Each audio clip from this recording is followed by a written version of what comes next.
Quentin Letts, Theresa May made jaws sag all across the House during PMQs, and she is doing it to the country. A brother scribe, leaving the gallery after PMQs, had never known the Conservatives so flat. This was not the full truth. Flatness was everywhere. It wasn't just Tories whose jaws sagged. The whole House, Lab, Libs, SNP, DUP, Plaid, clerks, visitors, journos, and even passing moths. I heard one go into a Stuka nosedive, having malfunctioned mid-flight, had drifted into a deep, horrible hebetude. Theresa May does that to you. She is doing it to the country. Is Donald Trump sure he wants to come for a sleepover? Don't expect a fun time, Mr. President. Speaker Bercow never helps. That little goblin extends PMQs by 20 minutes simply because it is in his power to do so, and he knows it irritates Andrew Neil on BBC One's Live Politics show. Bercow doesn't let sessions overrun because the crowd is baying for more. Has Mrs. May won an encore in her life? The stalls would more likely abolish. Moins. The ordeal began just after midday. By 12:42 p.m. the Commons was half empty. Scores of MPs had scarpered, gone to the bar for trebles of electric soup. Those left behind were yawning. Arms were crossed. So, too, eyes.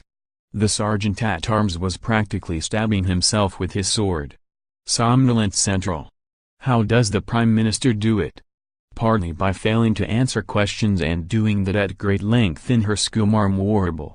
She also has a deadly habit of stopping when she is heckled and waiting for the noise to abate, then continuing with the sentence she intended all along.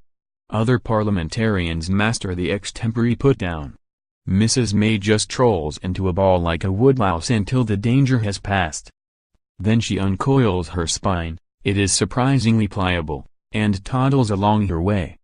Jeremy Corbyn asked an entirely predictable question about the long-promised white paper on Brexit negotiations. When would it be published? Brexit Secretary David Davis allegedly wants to get it out but is being stymied by Mrs. May's Downing Street controllers. Mrs. May did not produce an elegant formula that would hold the line. She tried a counterattack, asking Mr. Corbyn if he wanted a second referendum. It was done clumsily. There was a punchier moment when she confirmed, with a single yes that it was still her intention. We will leave the EU in March 2019 and complete the transition by 2020. But the House was unmoved. In fact, there was open derision. Two pro-Leave Tories, Henry Smith and Andrea Jenkins, felt the need to press Mrs. May to provide more reassurance that we will indeed be getting out properly on time. Her replies? Burble. Mashed potato. We are, it is said, living through the most exciting time in British politics since 1940. We have, or had, until Mrs. May got to work, a chance to reinvigorate our jaded parliamentary democracy. We had a moment when we could push a fist through the convertible's canvas roof and seize the day. Feel the hippie love. Get rid of all that bureaucratic blether. Boris would have done that. Perhaps he still could. Mrs. May not have killed Brexit, but she has almost squashed its spirit.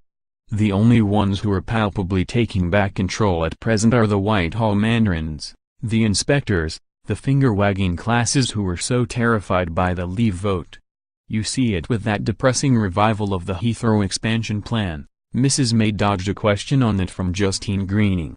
You see it in the revolting torpor on prosecutions against British troops who served in Ulster.